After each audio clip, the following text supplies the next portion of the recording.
કુમાર, હું તમને એવું નથી કહેતો કે કોઈ ઘરમાં ઝઘડો ના થાય. ઝઘડો થાય, અમારા ઘરમાં થાય ને તમારા ઘરમાં થાય, એવી ના નહીં કહેવાની વાત.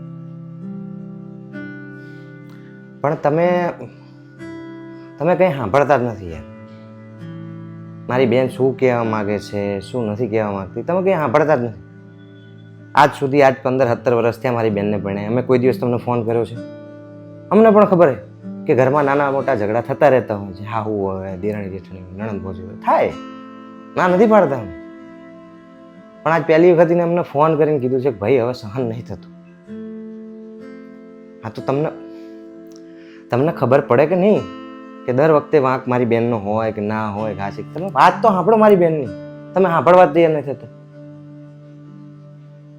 એ મને એવું કે ફોન કરીને કીધું છે કે મને 2 દિવસથી ખાવાનું નહીં આપ્યું. તો તમને નહીં ખબર પડતી ખાવાનું નહીં આપ્યું તો તમને નહીં કીધું? સાંભળતા જ નહીં તમે તો કેવી રીતે ખબર પડશે?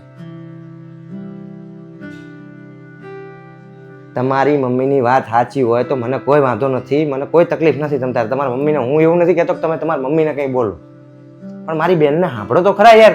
કમસે કમ 2 મિનિટ જે કહે છે એ સાંભળો. એ તમને કહેવાનો પ્રયત્ન કરે, તમે ગુસ્સો કરો છો. વાત એવી ના હોય કે ભાઈ અમે તમને એવું કહીએ કે તમે જુદા રહેવા જોઈએ. અમે પોતે કહીએ છીએ કે સામૂહિક પરિવારમાં રહેતા હોય તો ઘરની પ્રગતિ વધારે થાય. હું તમને એવું નથી કહેતો કે તમે એકલા રહેવા છો. અને મારી બેન કહેતી હોય તો હું ના પાડીશ તમને.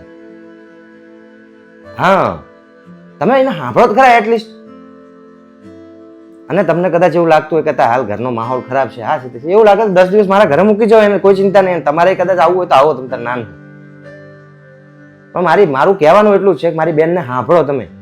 આજ સુધી એને તમને કોઈ પ્રશ્ન કર્યો છે? આજ સુધી કંઈ જ નહીં. અમને પણ ફોન નહીં કર્યો. અહીં આવ્યો હોય તો કોઈ દિવસ તમારા વિશે કંઈ કે તમારા ઘર વિશે કશું જ નહીં બોલ્યું.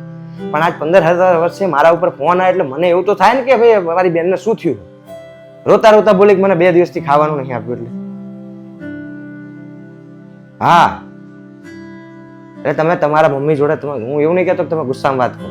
તમે પ્રેમથી વાત કરો, સમજાવો. તમારી મમ્મીને પણ સમજાવો અને બેનને પણ સમજાવો. એવું નહીં કહેતો કે હું તો એક સાઈડ બોલો તમ તારે. હા, અને જો હજી તમને કદાચ એવું લાગતું હોય કે કઈ તકલીફ છે, આ છે તો એવું ના વિચારશો કે મારા બાપા મરી જાય એટલે હવે એને કોઈનું કોઈ નહીં. હું અહીં બેઠો જ છું, તમ તાર ચિંતા ના કરશો. હા તો તમે જઈને ઘરે જઈને વાત કરો યાર. મારી મમ્મીને શું કહું એટલે એમની જોડે બેહો, એમની જોડે વાત કરો, એમને સમજાવો. મારી બેનને સમજાવો તમ તાર. હું ના નહીં પાડતો. કઈ ભૂલ હોય વાંક હોય મને કહો તમ તાર. તમે ના કહી શકતા તો હું કહીશ તમ તાર. પણ આ રીતે 2 દાડા સુધી ખાવાનું ના આપો એટલે શું કરો? એટલે ભૂખે મારવા નહીં હાલી અમે. તકલીફ હોય તમ તાર મને કહો તમ તાર. તમે કહો તમ તાર. ના નહીં. હા, એ હા, જય શ્રી કૃષ્ણ.